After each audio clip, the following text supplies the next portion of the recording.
Hello students, now we have to start the chapter that is climate. Okay, तो climate में हम क्या पढ़ रहे हैं कि which factors affect the climate. Okay, climate और weather both are not the same thing, है ना, दोनों different हैं, लेकिन क्या हो रहा है, the elements which affect the weather and climate, these are same. ठीक है, तो हम ऑलरेडी एक फैक्टर इसका लास्ट लेक्चर में पढ़ चुके थे. What was that? That was latitude. Okay, यानी लैटिट्यूड के according we receive the heat on the earth and according to that the area we can defined it's a torrid, temperate और the frigid zone. ठीक है, जैसे जैसे हम equator से दूर जाते जाएंगे टेम्परेचर क्या होता जाएगा, डिक्रीज होता चला जाएगा, इक्वेटर से पोल की तरफ जाते जाएंगे. तो ठीक है, तो लैटिट्यूड हम ऑलरेडी डिस्कस कर चुके हैं. आज हम क्लाइमेटिक कंट्रोल का सेकंड फैक्टर पढ़ेंगे. वो सेकंड फैक्टर क्या है? That is altitude. ठीक है, क्या है सेकंड फैक्टर? एल्टीट्यूड. तो एल्टीट्यूड है क्या? एल्टीट्यूड है हाइट. ठीक है, हाइट. अब हाइट से क्या मतलब है? जैसे जैसे हम सी लेवल से ऊपर की तरफ चलते चले जाएंगे, हाइट की तरफ जाते जाएंगे, वैसे वैसे टेम्परेचर क्या हो जाएगा? डिक्रीज हो जाएगा. That is known as the lapse rate. आपने पहले पढ़ी हुई है लैप्स रेट. ठीक है, नॉर्मल लैप्स रेट जो है वो है 165 है ना.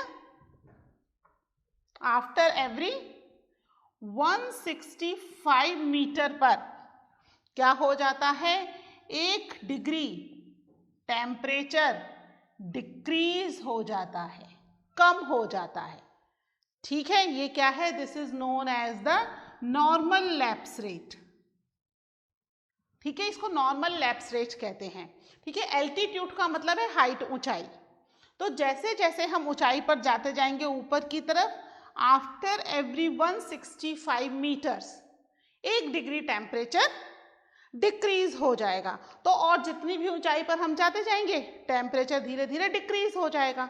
ठीक है, हमने देखा है ना, टेम्परेचर जब भी माउंटेनियस एरिया में जाते हैं तो टेम्परेचर क्या हो जाता है?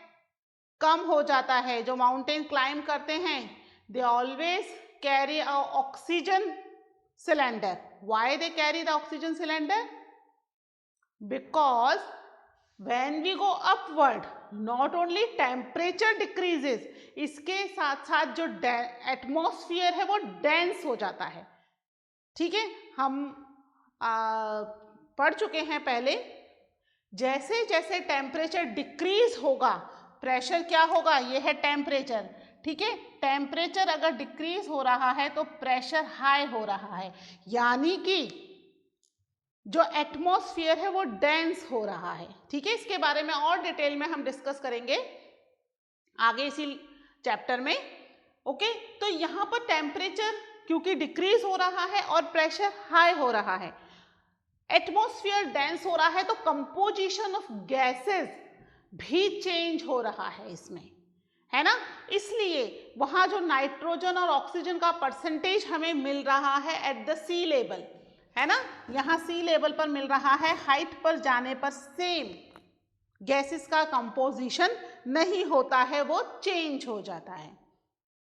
ठीक है, तो ऊंचाई पर जाने में क्या हो रहा है? टेम्परेचर डिक्रीज होता चला जा रहा है. ये मैंने आपको एक्सप्लेन करने के लिए बताया है.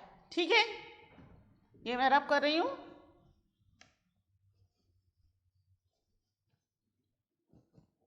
लिख लेते हैं एल्टीट्यूड के बारे में. As we goes from the surface of the earth,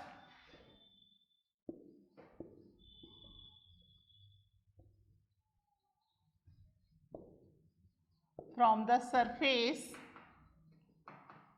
of the earth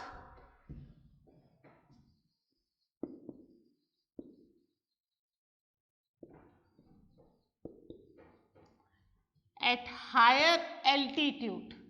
ठीक है, एल्टीट्यूड का मतलब तो आप समझ गए हो ना, क्या है एल्टीट्यूड? ठीक है, सरफेस ऑफ अर्थ से हम जैसे जैसे हायर एल्टीट्यूड की तरफ यानी ऊंचाई की तरफ जाते जा रहे हैं, क्या होता जाएगा? The atmosphere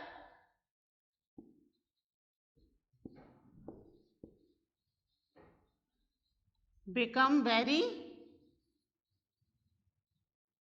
dense. ठीक है, एटमॉस्फेयर डेंस होता चला जाएगा और क्या हो रहा है? टेम्परेचर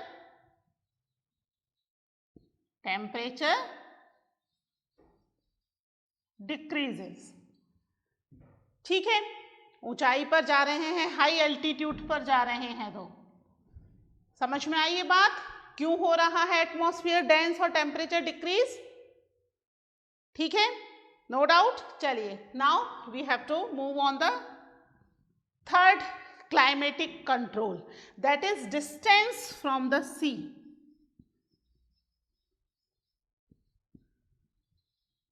ठीक है, डिस्टेंस फ्रॉम द सी। अब सी से डिस्टेंस क्या होगा? सी से डिस्टेंस में क्या हो जाएगा? आपने लैंड ब्रिज और सी ब्रिज पढ़ी हुई है। ठीक है, इफ दिस इज ओशन और यहां से लैंड शुरू हो रही है ना, ये जो लैंड है ये क्या है? सी लेवल पर है। अगर ओशन ऊपर और होगा तो क्या हो जाएगा? वो तो लैंड के ऊपर पानी आ जाएगा। तो लैंड कहाँ से है? सी लेवल से है, तो हम कहेंगे ये लैंड क्या है? This is sea level. ठीक है, ये लैंड कौन सी लेवल पे है?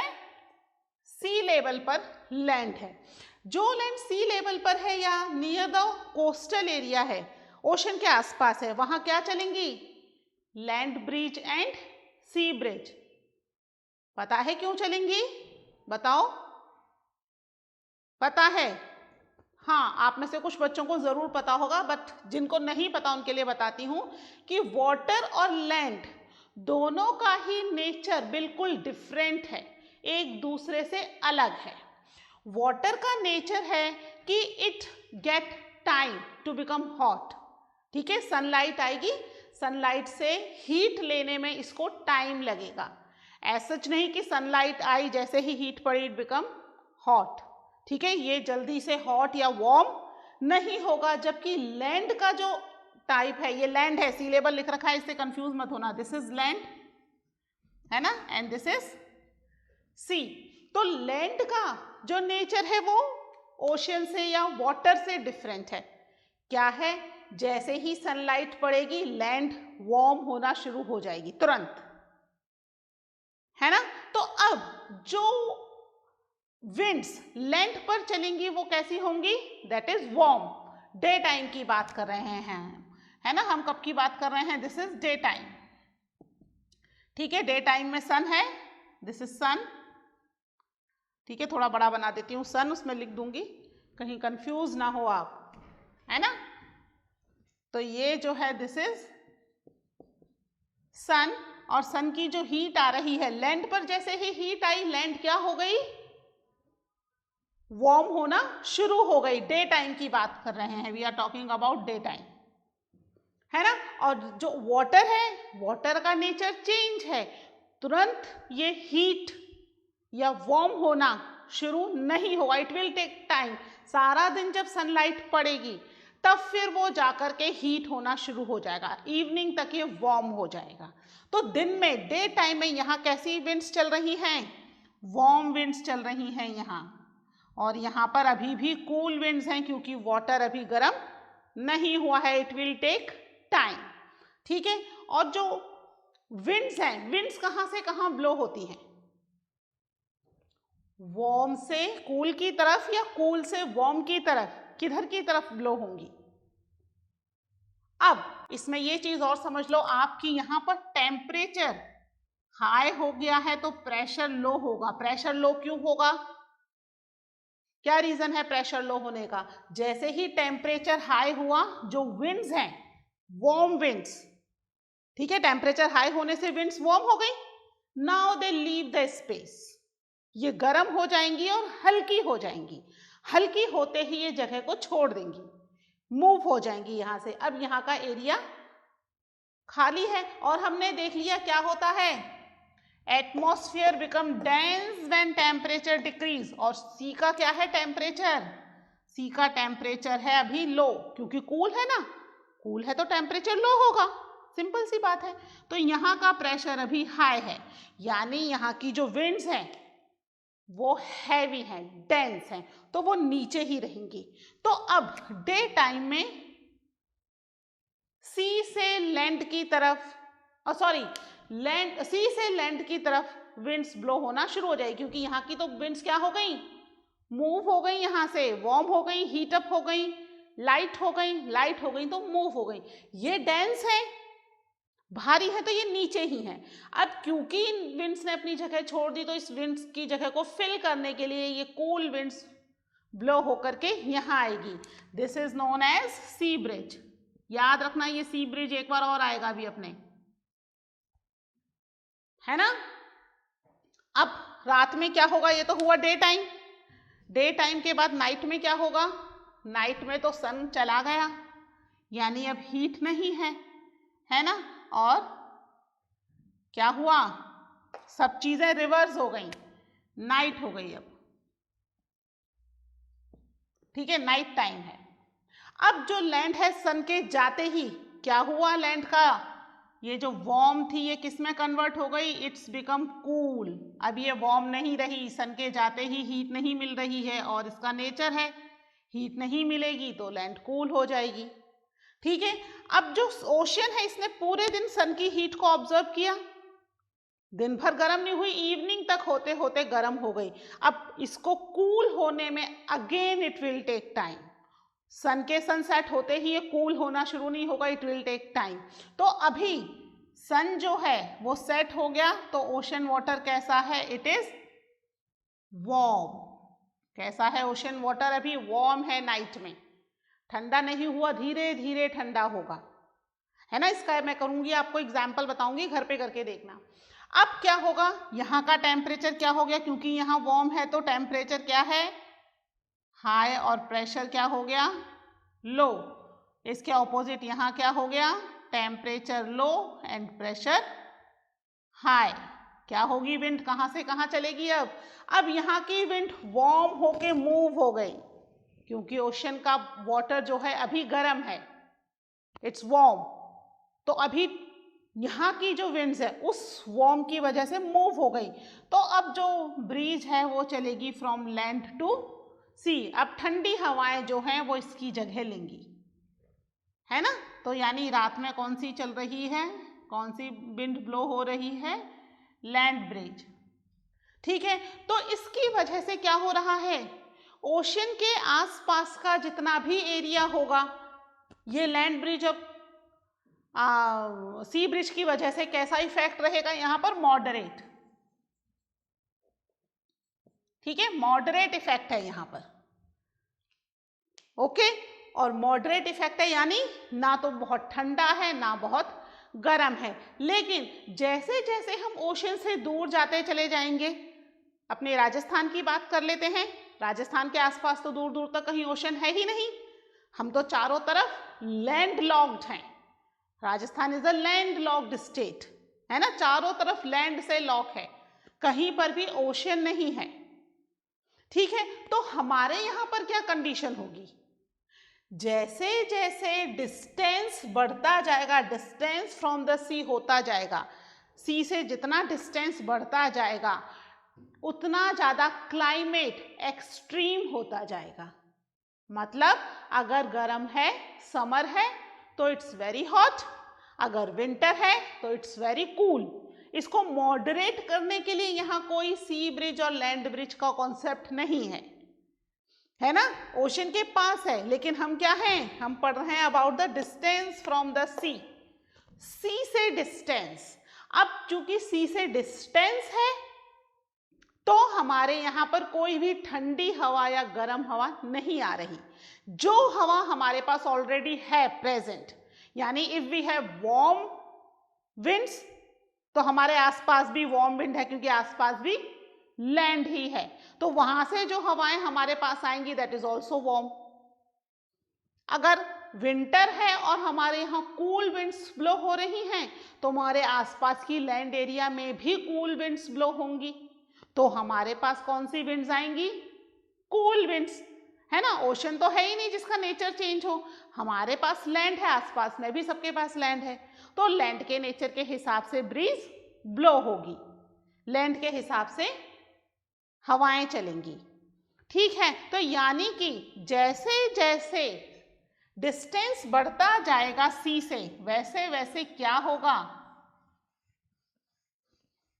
क्लाइमेट बहुत ज्यादा एक्सट्रीम, एक्सट्रीम मतलब ठंडा है तो ठंडा, गर्म है तो अच्छा गर्म, है ना, कोई ज्यादा फर्क नहीं पड़ रहा है इससे। ठीक है, तो डिस्टेंस होने से क्या होगा? इफ the distance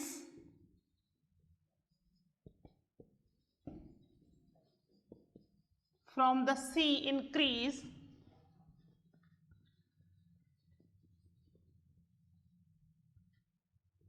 ठीक है, अगर डिस्टेंस बढ़ जाएगा तो क्या होगा? इसका जो मॉडरेटिंग इफेक्ट है, इट्स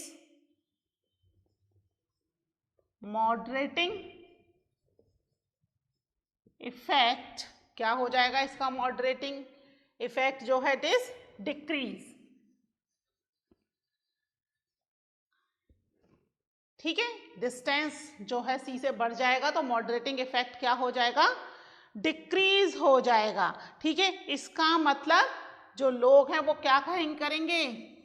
द पीपल एक्सपीरियंस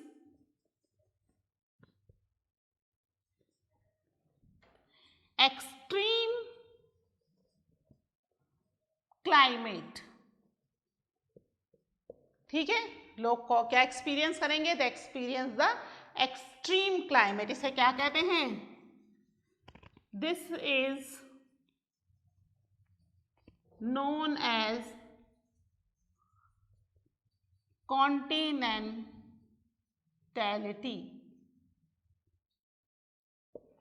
ठीक है, कॉन्टिनेंटैलिटी मतलब आसपास कॉन्टिनेंट ही है, लैंड ही है और कुछ नहीं है, तो इसको हम कहेंगे कॉन्टिनेंटैलिटी, यानी कि आसपास लैंड है, सी से बहुत ज्यादा डिस्टेंस हो गया, तो सी का जो मॉडरेट इफेक्ट है वो लैंड पर नहीं आया, तो the people of that area they experience extreme climate, है ना। If there is a summer then it's very hot, कोई रिलीफ देने के लिए सी ब्रिज नहीं आएगी।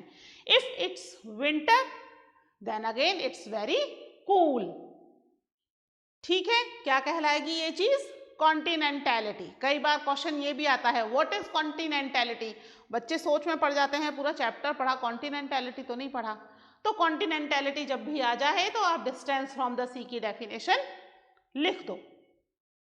ठीक है, ये दो इफेक्ट्स आप लिखिए, इसके बाद अब हमारे और भी बचे हुए हैं इफेक्ट्स, 3 more आर देयर, है ना। Completed first.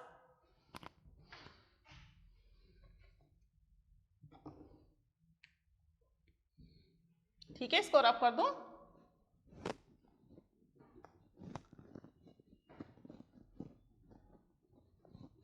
ठीक है, ये चैप्टर जो है इसमें अगर आपके टेम्परेचर, लैटिट्यूड, एल्टीट्यूड इनके कंसेप्ट्स आपके क्लियर हो गए तो फिर आगे जो डिफिकल्ट चीजें हैं वो इजीली समझ में आ जाएंगी, है ना।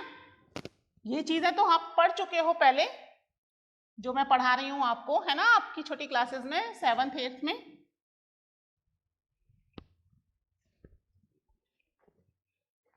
अगर आपके तभी कंसेप्ट्स क्लियर हो गए होंगे तो मेरे बोलते ही आपको पता चल गया होगा सी ब्रिज, लैंड ब्रिज क्या है ना। एल्टीट्यूड लैटिट्यूड में मैम क्या बताने वाली हैं, सेम ही चीजें हैं एल्टीट्यूड लैटिट्यूड में। इसका इफेक्ट इंडिया पर हम अभी पढ़ेंगे, है ना। अभी तो हम जनरल चीजें पढ़ रहे हैं जो कि पूरे वर्ल्ड में ही इफेक्ट डाल रही है क्लाइमेट से, है ना। हम तो क्लाइमेटिक कंट्रोल पढ़ रहे हैं, इंडिया के रेफरेंस में नहीं, ये सब जगह है, सभी जगह क्लाइमेट को ये कंट्रोल करते हैं। ठीक है, इसके बाद अब हम बात करते हैं 4th जो हमारा टॉपिक है, 3 हो चुके हैं, latitude, altitude, distance from the sea. अब फोर्थ हम देखेंगे pressure and wind.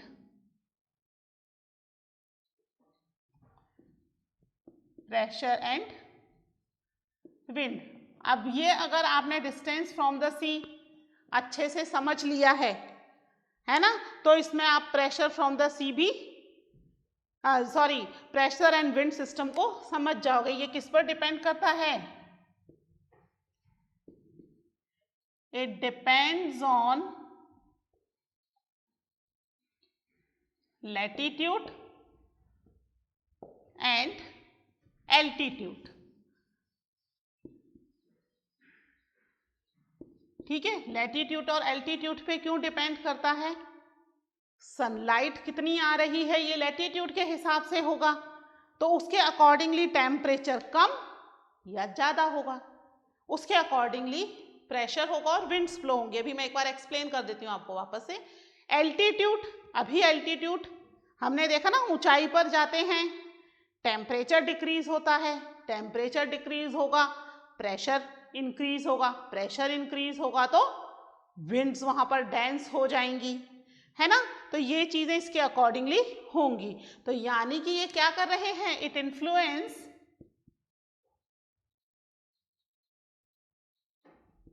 Influence the temperature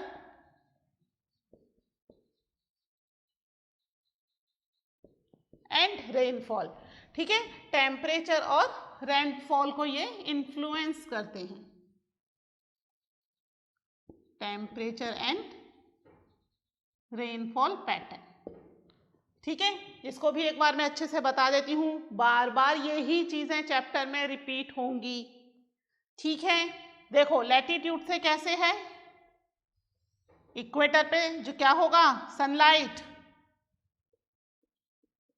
direct आएगी, है ना। फिर कर्वेचर नेचर भी है अर्थ का, कर्व लिया हुआ भी है ना, तो डायरेक्ट सनलाइट आएगी। वहीं ऊपर की तरफ थोड़ी सी सनलाइट स्लांट भी हो गई, क्योंकि अब ये एरिया थोड़ा अंदर की तरफ भी है ना, कर्व लिया हुआ है ना, तो ये स्लांट हो गई। प्लस पोल्स पर तो बहुत ही कम सनलाइट पहुंच रही है।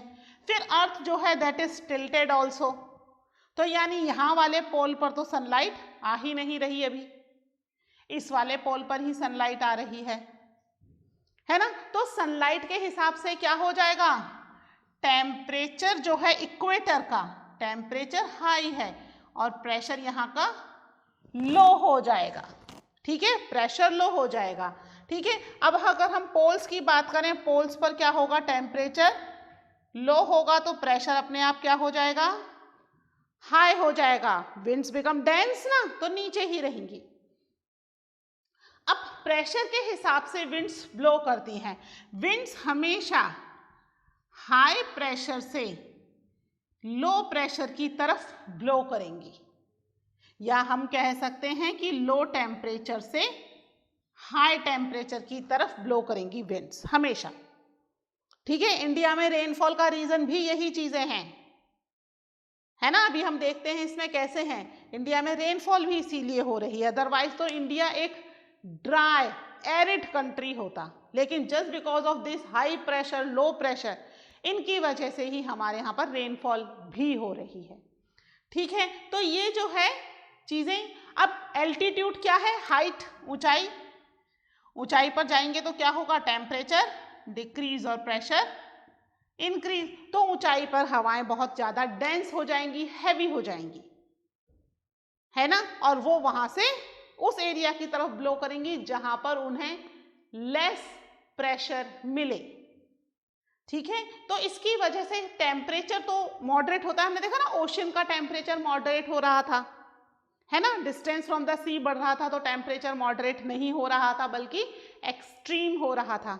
तो ये टेम्परेचर को तो इन्फ्लुएंस करती हैं, रेनफॉल को भी इन्फ्लुएंस करती हैं। ओशन के आसपास के एरिया में लगभग डेली ही बारिश होती है, इक्वेटर के आसपास के एरिया में तो होती ही है। क्यों होती है, क्योंकि टेम्परेचर इतना हाई होता है ना, तो वो क्या कर लेता है, टेम्परेचर हाई होगा तो क्लाउड का पूरा फॉर्मेशन बन जाता है एक ही दिन में, और इवनिंग तक तो बारिश ही हो जाती है।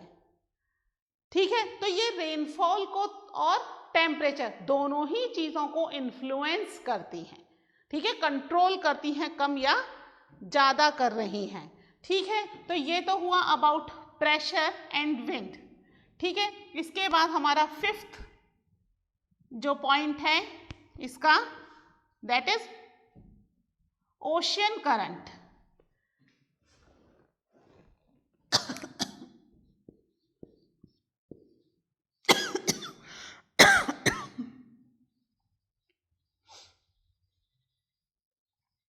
ओशियन करंट, ओशियन करंट क्या है?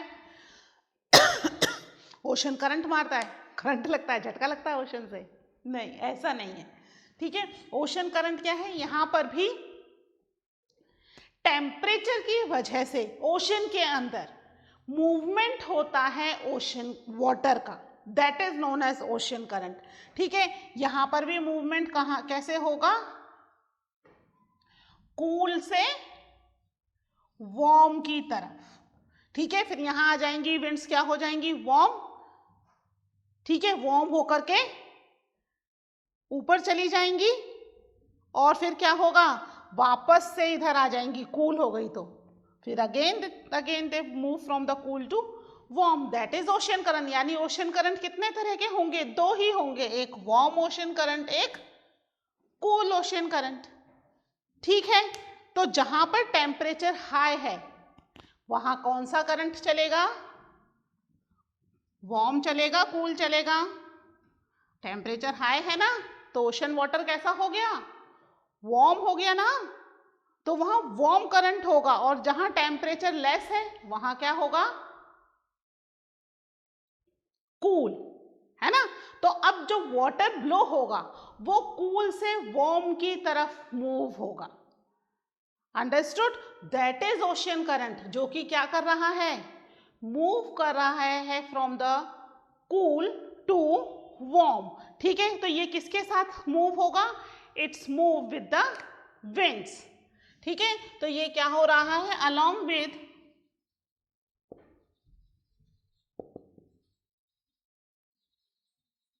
On shore winds. On shore winds कौन सी हैं? किन्हें कहेंगे ऑन शोर विंड्स? जो ओशन के ऊपर मूव कर रही हैं, that is on shore winds, ठीक है। तो along with on shore winds affect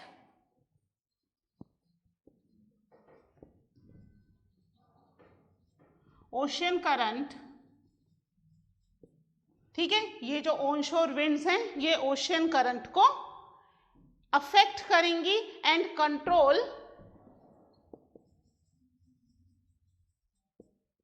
the climate of coastal area,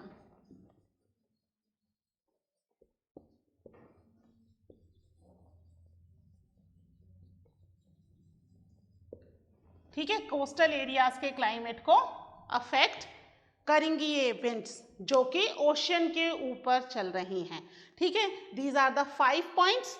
अब अपना एक और बचा, दैट इज रिलीफ फीचर्स, ठीक है। रिलीफ फीचर्स क्या होते हैं? First you note it down it, फिर हम रिलीफ फीचर के बारे में भी लिख लेते हैं, ओके।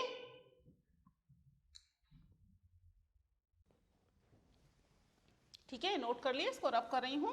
लास्ट पॉइंट हम और कर लेते हैं इसका, रिलीफ। रिलीफ क्या होता है? Can anyone tell me? हम काफ़ी चीज़ें पढ़ चुके हैं about the relief feature of India, पूरा चैप्टर पढ़ लिया हमने about the relief features. Land form, ठीक है, इंडिया की लैंड फॉर्म या कहीं की भी land form, relief feature means land form कैसी है ना।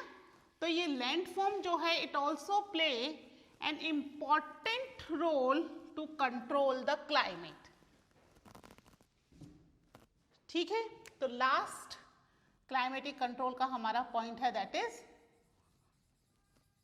रिलीफ, ठीक है। It determine